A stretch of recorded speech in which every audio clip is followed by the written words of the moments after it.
அனைத்துறவுகளுக்கும் அசுரனின் வணக்கம். ஒட்டுமொத்த இந்தியாவையே சோகத்தில் ஆழ்த்தியிருக்கக்கூடிய சம்பவம் ஒடிசாவில் நடந்திருக்குது. 3 ரயில்கள் மோதிக்கொண்டது. அதில் 2 வந்து பயணியர் ரயில், 1 வந்து சரக்கு ரயில். சரக்கு ரயில் நின்றுட்டு இருந்திருக்குது. அதுக்கு நேர் எதிர்ப்பாக வந்த கோரமண்டல் எக்ஸ்பிரஸ் அதில் மோதி தடம் புரண்டு பக்கத்து தண்டவாளத்தில் விழுந்து, பக்கத்து தண்டவாளத்தில் போக வேண்டிய ஹவுரா ரயில் வந்து அதில் நேராக மோதி கிட்டத்தட்ட 300க்கும் மேற்பட்டவர்கள் இறந்துட்டாங்க அப்படிங்கிற செய்தி வெளியாச்சு. ஆனால் அரசாங்க தரப்புல இதுவரை 288 பேர்னு உறுதி செஞ்சிருக்காங்க. இது இல்லாமல் பலி எண்ணிக்கை கூடும். அதுவும் குறிப்பாக தஞ்சாவூரை சார்ந்த ஒருத்தர், அவர் வந்து ரெஸ்கியூ டீம்ல இருக்கிறவர், அவரும் அந்த ரயில்ல தான் வந்திருக்காரு. அவர் சொல்றாரு, அந்த 5 நிமிடத்துல ஒட்டுமொத்தமா எல்லாமே முடிஞ்சிருச்சு, கிட்டத்தட்ட 2 பெட்டியில இருக்கிறவங்க யாருமே உயிரோட இல்ல அப்படின்னு அந்த காணொளி போட்டிருந்தாரு. அது எல்லாருமே பார்த்திருப்போம். இவ்வளவு பெரிய ஒரு விபத்து நடந்திருக்குது. இவ்வளவு ஒரு கோரமான விபத்து இதுக்கு முன்னாடி நடந்திருக்கா அப்படின்னா 2-3 தடவை நடந்திருக்குது. ஆனால் உயிரிழப்புகள் அப்படிங்கறது பார்த்தா இதுல தான் அதிகம். அதே போல பாதிக்கப்பட்டவருடைய எண்ணிக்கையும் இந்த ரயில்ல இருந்தவங்க தான் அதிகப்படியான பேர் பாதிக்கப்பட்டிருக்காங்க. கிட்டத்தட்ட 1000க்கும் மேற்பட்டவர்கள் மருத்துவமனையில் சேர்க்கப்பட்டிருக்காங்க. இவ்வளவு பெரிய விபத்து நடந்திருக்குது. ஆனால் இதற்கு பொறுப்பேற்க வேண்டிய அமைச்சர்களோ அல்லது இதற்கு பொறுப்பேற்க வேண்டிய அதிகாரிகளோ அலட்சியமா பதில் சொல்றாங்க. இது வந்து தகவல் தொழில்நுட்ப கோளாறு, ஒரு சின்ன பிரச்சனை, அங்க இருக்கக்கூடிய பக்கத்தில் இருக்க ஸ்டேஷன் மாஸ்டர் செஞ்ச தவறு அப்படின்னு ஒரு தனி நபர் மீது இவர்கள் பழியை போட்டுட்டு இவ்வளவு பேர், கிட்டத்தட்ட 300 பேர் இறந்து போயிருக்காங்க. இந்த 300 பேருடைய இறப்பை மூடி மறைக்கிறதுக்கான வேலையை இன்னைக்கு அந்த நிர்வாகம், அந்த அமைச்சரவைகள் எல்லாரும் சேர்ந்து செஞ்சுக்கிட்டு இருக்காங்களோ அப்படிங்கிற சந்தேகம் வருது. எதனால இந்த சந்தேகம் வருதுன்னா, இதுக்கு முன்னாடி இதே மாதிரி சம்பவங்கள் நிறைய நடந்திருக்குது. விபத்துகள் வந்து ஆண்டுக்கு ஆண்டு நடந்துகிட்டு தான் இருந்திருக்குது. அதெல்லாம் எப்படி நடக்கும் அப்படின்னா, ஒரு சின்ன சின்ன பிழையில தண்டவாளத்தை சரிவர பாதுகாக்காதது, சரிவர பராமரிக்காதது, இப்படி இருக்கும் பொழுது ஆத்து பாலத்திலிருந்து கவிழ்ந்து ஆத்து பாலத்தில் போயிட்டு இருக்கும்போது இல்ல வேற இடத்துல தண்டவாளத்துல இருந்து தடம் புரண்டு கீழே விழுந்து இருக்குது. அதுல வந்து நிறைய பேர் பலியா இருக்கிறாங்க. ஆனால் இப்படி ஒரு கோரமான விபத்து இந்தியாவில் இது 2வது முறையாக நடக்குது. இதுக்கு முன்னாடி எப்ப நடந்துச்சு அப்படின்னா 1954 இந்த மாதிரி நேருக்கு நேர் மோதி இருக்கிறாங்க. அந்த விபத்து தான் ஒட்டுமொத்த இந்தியாவுக்குமே மிகப்பெரிய கொடூரமான விபத்தாக பார்க்கப்பட்டுச்சு. அதன் பிறகு சில தீவிரவாத சதிகளால இல்ல சில தண்டவாள வந்து தகர்ப்புனால நிறைய இடங்கள்ல ஆத்துல வந்து ரயில்கள் கவுந்து இருக்குது. அந்த மாதிரி சம்பவங்கள்ல ஒரு 25 பேர், 30 பேர், 50 பேர், 100 பேர், ஆனா இவ்வளவு மாஸ் கிரவுட், ஒரு 300 பேர் 400 பேருக்கு மேல இறந்திருப்பாங்க அப்படிங்கிற அளவுக்கு மிகப்பெரிய கொடூரமான சம்பவம் அப்படிங்கிறது இப்ப ஒடிசாவில் நடந்ததுதான். இப்ப இந்த சம்பவத்திற்கு பொறுப்பேற்க வேண்டிய நபர் யாரு அப்படின்னா, இங்க இருக்கக்கூடிய பிஜேபி இருக்கக்கூடியவங்க என்ன சொல்றாங்கன்னா, இதுக்கு வந்து அந்த அமைச்சர் தான் பொறுப்பு, அவங்க தான் வந்து பாத்துக்கணும். அதாவது அஸ்வினி வைஷ்ணவ் அப்படிங்கிற ரயில்வே துறை அமைச்சர், அவர் தான் இதுக்கு பொறுப்பேற்கணும் அப்படின்னு இங்க இருக்கிற ஒரு சில பேர் சொல்றாங்க. ஒரு சில பேர் வந்து இந்த நாட்டினுடைய பிரதமர் ஐயா மோடி அவர்கள் தான் பொறுப்பேற்கணும் அப்படின்னு சொல்றாங்க. மோடி அவர்கள் எதற்காக பொறுப்பேற்கணும்னு பிஜேபி தரப்புல இருந்து ஒரு பக்கம் கேள்வி எழுப்புறாங்க. இன்னொரு பக்கம் பிஜேபி சார்ந்தவர்கள் என்ன சொல்றாங்க, அதிகாரிகள் செஞ்ச பிழை, அங்க இருக்கிற நிர்வாகிகள் செஞ்ச பிழை, ரயில்வே ஊழியர்கள் செஞ்ச பிழை. பிழை யார் செஞ்சாலும் பிழை தான். 300 உயிர் போனது தான், அது திருப்பி வராது. ஆனால் அதற்கு இனிமேல் நடக்காத அளவுக்கு அதுக்கு முன்னேற்பாடுகளை செய்யணும், அவர்களுக்கு பாதுகாப்பாக இருக்கணும், அவங்க தவறு செய்தவர்களுக்கு தண்டனை கொடுக்கப்படணும். இந்த 300 பேருடைய குடும்பத்துக்கு நம்முடைய ஆழ்ந்த இரங்கலை தெரிவிச்சுக்கிறோம். அது எவ்வளவு பெரிய வலியை கொடுக்கும். இப்ப சாலையில ஒரு விபத்து நடக்குது, சாலையில இருசக்கர வாகனத்தில் போகும்போதோ அல்ல கார்ல போகும்போதோ அல்லது பேருந்துல போகும்போதோ ஒரு விபத்து நடக்குது அப்படிங்கிறது வந்து வேற. ஆனா இது வந்து அப்படி நடக்கவே நடக்காது, நடக்கவும் கூடாது. ஏன்னா இது மத்திய ஒன்றிய அரசாங்கம் நிர்வகிக்கக்கூடியது. இந்த ஒன்றிய அரசாங்கம் நிர்வகிக்கக்கூடிய இவ்வளவு பெரிய போக்குவரத்து துறையில, ரயில்வே போக்குவரத்து துறையில இப்படி வந்து 300 உயிர் 400 உயிர் போறதுன்றத வந்து அந்த அரசாங்கமே பொறுப்பு ஏத்துக்கணும். உண்மையிலுமே ஐயா மோடி அவர்கள் இதுக்கு தார்மீக பொறுப்பேற்று, என்னுடைய நாட்டில் ராமராஜ்யம் கொடுக்குறேன்னு நான் சொல்லியிருக்கிறேன், என்ன நம்பி மக்கள் வாக்கு செலுத்தி இருக்கிறாங்க, அகண்ட பாரதத்தை அமைக்க போறோம்னு சொன்னோம். ஆனால் அந்த பாரத தேசத்துல 300 பேர் எதுவுமே தெரியாதவர்கள், யாரோ ஒரு அதிகாரி செஞ்ச பிள்ளையில, ஏதோ ஒரு அமைச்சர் செஞ்ச பிள்ளையில, அல்லது தன்னுடைய ஆட்சியின் கீழே இருக்கக்கூடிய ஒரு நபர் அவங்க வந்து இறந்து போயிட்டாங்க அப்படிங்கிறதுக்காக தன்னுடைய ஆட்சி அதிகாரத்தை விட்டு கொடுக்கணும். செங்கோலை கையில வாங்குனீங்களே, அந்த செங்கோல் இருக்குல்ல, செங்கோல் வச்சிருக்கக்கூடிய மன்னன் எப்படி இருந்தா அப்படிங்கறத வந்து தமிழ்ல இலக்கியங்கள்ல இலக்கணங்கள்ல நிறைய குறிப்புகள் இருக்குது.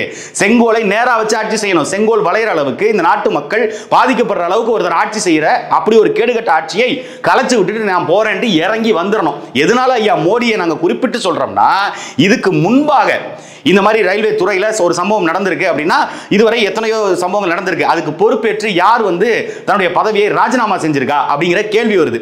1956 லால் பகதூர் சாஸ்திரி அரியலூர் பக்கத்துல ஒரு ட்ரெயின் வந்து ஆத்துல கவுந்துருது, 250 பேர் இறந்து போயிடுறாங்க. அந்த நிகழ்வுக்கு பொறுப்பேற்று லால் பகதூர் சாஸ்திரி மட்டும்தான் அந்த அமைச்சரவை பொறுப்புல இருந்து அவர் கீழே இறங்கி வந்திருக்கிறாரு.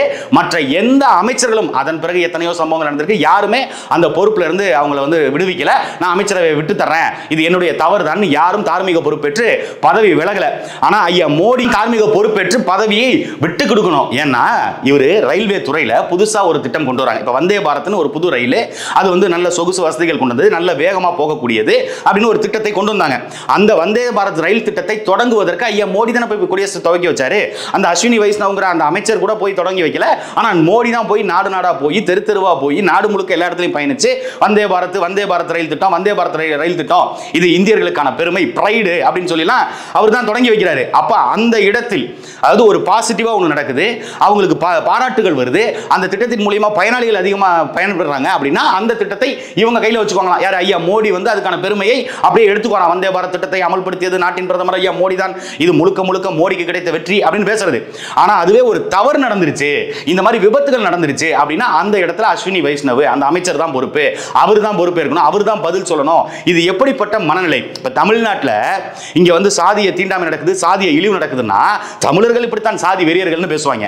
ஆனா அதுவே ஒரு கிரெடிட் கிடைச்சிருச்சு, இந்த தமிழ்நாட்டின் மூலியமாக ஒரு பெருமை கிடைச்சிருச்சு அப்படின்னா உடனே இது திராவிடத்துக்கு கிடைத்த வெற்றி அப்படின்னு சொல்லுவாங்கல்ல. அதே உருட்டு தான் இன்னைக்கு பாஜகவினர் உருட்டிட்டு இருக்காங்க. நமக்கு என்னன்னா இந்த ரயில் இப்ப ஒடிசால 3 ரயில்கள் மோதி இருக்குது, இது எல்லாமே இரும்பால் ஆனது. இதுல இவ்வளவு பெரிய கோர விபத்து நடக்குது, இவ்வளவு பெரிய உயிர் சேதங்கள் நடக்குதுன்னா இதுல வந்து மாடு மோதினாலோ ஆடு மோதினாலோ யானை மோதினாலோ அதுதான் செத்து போகும். ஆனா இவங்க அறிமுகப்படுத்தினாங்க பாருங்க, make in India, made in இந்தியாவில் வந்தே பாரத் ரயில். அந்த வந்தே பாரத் ரயில் மேல ஒரு மாடு மோதிச்சுனாலே அந்த இது உடஞ்சு போயிருது. அப்ப நேருக்கு நேர் 2 வந்தே பாரத் ரயில் மட்டும் மோதிச்சுன்னா சுக்குநூறா அப்பளம் நொறுங்கிற மாதிரி சல்லி சல்லியா நொறுக்கிட்டானுங்கிற மாதிரி சல்லி சல்லியா நொறுங்கி போயிடும். இவருடைய தரம் அவ்வளவுதான். அப்படி ஒருவேளை நடந்துச்சுன்னா அதுல உயிர் பலி என்னவாக இருக்கும், அதில் பயணிக்கக்கூடிய மக்களுடைய நிலை என்ன, இதை தடுப்பதற்கு இந்த அரசாங்கம் ஏன் நடவடிக்கை எடுக்கல? இதுதான் ஒரே ஒரு கேள்வி. இவங்க நடவடிக்கை எடுக்காம இருந்தாங்களா? நடவடிக்கை எடுத்தாங்க. யாரு எடுத்தா? மம்தா பானர்ஜி அவங்க ரயில்வே துறை அமைச்சராக இருக்கும் பொழுது இந்த மாதிரி 2 ரயில்கள் நேருக்கு நேர் மோதுறதை தடுப்பதற்கு ஒரு சிஸ்டத்தை கொண்டு வரணும், பாதுகாப்பு அம்சங்களோடு அந்த ரயில் பெட்டிகளை பாதுகாக்க வேண்டிய பொறுப்பும் கடமையும் நமக்கு இருக்குன்னு அவங்க ஒரு திட்டத்தை அமல்படுத்தினாங்க. அந்த திட்டத்தை விரிவாக்கம் செய்ய போறோம், அந்த திட்டத்திற்கு முக்கியத்துவம் கொடுக்க போறோம். 2 ரயில்கள் நேருக்கு நேர் மோதுதுன்னா மோதாம தடுக்கிறதுக்கு அதுக்கு ஒரு ட்ராக்கிங் சிஸ்டம் போட போறோம் அப்படின்னு புதுசா அதுக்கு ஒரு பேர் வச்சு இவங்க தான் பேர் வைக்கிறது ஸ்பெஷலிஸ்ட் ஆட்டு. ஏற்கனவே இங்க வந்து குப்பை அள்ளுற மக்கள் இருப்பாங்க, அது வந்து ஸ்வச் பாரத் அப்படின்னு இவங்க ஒரு பேர் வைப்பாங்க. புது இந்தியாவை பெத்து போடுவாங்க. அப்படி இந்த இந்தியாவுக்கு வந்து அவங்க என்ன பேர் வச்சாங்கன்னா பாரத்துக்கா கவாச். இந்த கவாச்ங்கிறது வந்து அது ஒரு வாசகம், இது வந்து பாதுகாப்பு மிக்கது, 2 ட்ரெயின் நேருக்கு நேர் மோதவே மோதாது. இந்த திட்டம் மட்டும் அமல்படுத்திட்டா இங்க இந்தியாவில் வந்து ரயில் விபத்துகள் முற்றிலுமாக தவிர்க்கப்படும். தடம் புரள்றது அந்த மாதிரி சின்ன சின்னதுதான் நடக்குமே தவிர இந்த அளவுக்கு மிகப்பெரிய பாதிப்பை ஏற்படுத்தாது அப்படின்னு தான் இந்த கவாச்ங்கிற திட்டத்தை இவர்கள் அமல்படுத்தினாங்க. எப்ப அமல்படுத்தினாங்க? 2022 ஜனவரி மாதம் 18ஆம் தேதி இதுல புரிந்துணர்வு ஒப்பந்தம் கொண்டு வந்து இதுக்கான பைலாஸ் எல்லாம் கிரியேட் பண்ணி அதே வருஷத்துல பட்ஜெட் கூட்டத்தொடர்ல இதுக்கு 100 கோடி கிட்ட ஒதுக்குறோம் அப்படின்னு இவங்க ஒதுக்குனாங்க. இது குறைந்த பணத்துல குறைந்த செலவுல அதிகப்படியான பாதுகாப்பை ட்ராக்கிங் சிஸ்டத்தை நாங்க உருவாக்க போறோம். அது யார் கூட சேர்ந்து? தனியார் கூட சேர்ந்து. அரசு இங்க வந்து ரயில ஓட்டும், ஆனா இதுக்கு பாதுகாப்புக்கு தயாரிக்கிறது, பாதுகாப்புக்கான அந்த திட்டத்தை வகுக்கிறது எல்லாம் தனியார் கூட சேர்ந்து வகுப்போம் அப்படின்னாங்க. அதுவும் சீப்பஸ்ட் ரேட்லன்னாங்க. சரி, அதுக்கப்புறமேட்டு 22ல இருந்து இப்ப 2023 மே மாசம் இப்ப அதுக்கப்புறம் அடுத்து ஒரு பட்ஜெட்டும் போட்டுட்டீங்க. எவ்வளவு தொகையை நீங்க செலவு செஞ்சிருக்கீங்க? 100 கோடி ஒதுக்குனீங்கல்ல பாதுகாப்பு அம்சங்களுக்கு, இதை அமல்படுத்துவதற்கு, அந்த கவாச் திட்டத்தை மேம்படுத்துவதற்கு. அந்த கவாச் திட்டம்ங்கிறது என்னன்னா ரயில்வே அந்த தண்டவாளங்கள் இருக்குல்ல, அந்த தண்டவாளங்கள்ல பொருத்திடுவான். இந்த பக்கம் ரயில் இருந்துச்சுன்னா அந்த பக்கம் வரக்கூடிய ரயிலுக்கு சிக்னல் வராம அது முன்னாடியே கட் ஆயிரும். அதை ஓட்டக்கூடிய அந்த ஓட்டுநர்களுக்கு அது தகவலா தெரிவிக்கும், இந்த மாதிரி இந்த லேன்ல இந்த இடத்துல வந்து ரயில் நிக்குது, அதனால பாதுகாப்பா அதை வந்து நிறுத்திக்கங்க வண்டியை அப்படின்னு அவங்களுக்கு அலர்ட் சிஸ்டம் கொடுத்துரும். அந்த அலர்ட் சிஸ்டம் இல்லாதனால தான் பல இடங்கள்ல இந்த மாதிரி நேருக்கு நேர் ரயில்கள் மோதி விபத்தாகுது அப்படின்னு இவங்க தான் சொன்னாங்க. ஆனா இதை நீங்க எவ்வளவுக்கு அமல்படுத்திருக்கீங்கன்னா வெறும் 18 கோடி ரூபாய் தான் செலவு பண்ணிருக்காங்க. 100 கோடி ரூபாய் ஒதுக்கி 18 கோடி ரூபாயை மட்டும் தான் செலவு செஞ்சு இந்த பாதுகாப்பு அம்சங்களை ஏற்படுத்தி இருக்கிறாங்க. அதுவும் எவ்வளவு தூரத்துக்கு? இந்தியாவில் ஒட்டுமொத்தமாக 63,095 கிலோமீட்டருக்கான ரயில் பாதை இருக்குது. அதுல வெறும் 4000 கிலோமீட்டருக்கு மட்டும்தான் இந்த பாதுகாப்பு வசதியை இந்த இந்திய ஒன்றிய அரசாங்கம் ஏற்படுத்தி இருக்குது. இந்த 1.5 வருஷத்துல, இந்த 1.5 வருஷத்துல நீங்க அதை முறைப்படி அதை அமல்படுத்தி இருந்திருந்தா இந்த விபத்து தவிர்க்கப்பட்டிருக்கும். இந்த 300 பேருடைய உயிர் போகாம பாதுகாத்து இருந்திருக்கலாம். ஆனா இதை செய்ய தவறியது ஒன்றிய அரசாங்கமும் அதில் இருக்கக்கூடிய அமைச்சரும். அதை கண்டும் காணாம வந்ததுக்கெல்லாம் போஸ்டர் ஒட்டி வெளியில வந்து பாலிஷ் போட்டு பெயிண்ட் அடிச்சுட்டு தெரிஞ்சார்ல நரேந்திர மோடி, அவர் தான் பொறுப்பேற்று இந்த இடத்துல இருந்து ராஜினாமா பண்ணணும். ஐயா நரேந்திர மோடி அவர்கள் பதவி விலகினார்னா உண்மையிலுமே அவரு ராமருடைய வாரிசு, அவர் மக்களுக்காக சிந்திக்கக்கூடியவர். அப்படி பதவி விலகலைன்னா யார் வீடு எப்படி போனா நமக்கு என்ன, எவன் மூட்டு விட்டு வீடு எரிஞ்சா நமக்கு என்ன, எவன் செத்தா எனக்கு என்ன, எனக்கு ஏன் கல்லா கட்டினா போதும், ஏன் வயிறு நிரம்பினா போதும்னு இருக்கக்கூடிய ஒரு அயோக்கிய மனநிலையில் அவர் இருக்காரா இல்லையா அப்படிங்கிறத நீங்களே உங்க பார்வைக்கே விட்டுறேன். இப்போ அந்த விபத்து நடந்துருச்சு, அங்க வந்து அந்த ரெஸ்கியூ பணிகள் போய்கிட்டு இருக்கு. இது எப்படிப்பட்ட ரெஸ்கியூ பணியாக இருக்கு அப்படின்னா, இன்னும் 2 நாள் வரைக்கும் ஆகும் இதை சரி பண்ணி அந்த இடத்துல தண்டவாளங்கள்ல இருந்து எல்லாத்தையும் எடுத்து முடிப்பதற்கு 2 நாளைக்கு மேல ஆகும் அப்படின்னு ஒரு குறிப்பு சொல்லியிருக்காங்க. விபத்து நடந்தது நேற்று இரவு 7 மணிக்கு. நேற்று இரவு 7 மணில இருந்து தொடர்ச்சியாக அங்க வந்து ரெஸ்கியூ டீம் போயிட்டு இருக்காங்க, ஆம்புலன்ஸ் போகுது. ஆனால் குறிப்பா எந்த ஆம்புலன்ஸ்லையும் அந்த ஒடிசாவில் இருக்கிற அந்த பகுதியில் இருக்கிற எந்த ஆம்புலன்ஸ்லையும் ஆக்சிஜன் வசதி கூட இல்ல. மூச்சு திணறல் ஏற்பட்டாலோ அல்லது அவர்களுக்கு முதலுதவி சிகிச்சை கொடுக்கிறதுக்கோ எதுவுமே இல்லாம வந்து அவங்க எடுத்துட்டு போய் மருத்துவமனையில் சேர்க்கிறாங்க. அங்க இருக்கக்கூடிய இளைஞர்கள் இந்த செய்தி கேள்விப்பட்டு கிட்டத்தட்ட 500 யூனிட்டுக்கு மேல ரத்த தானமாக அவங்க கொடுத்துருக்காங்க. அதுக்கு நம்மளுடைய ராயல் சல்யூட். இந்த மாதிரி மனிதாபிமானம், இந்த மாதிரி மனித நேயம் இன்னும் இங்க உயிர்ப்போட இருக்குது.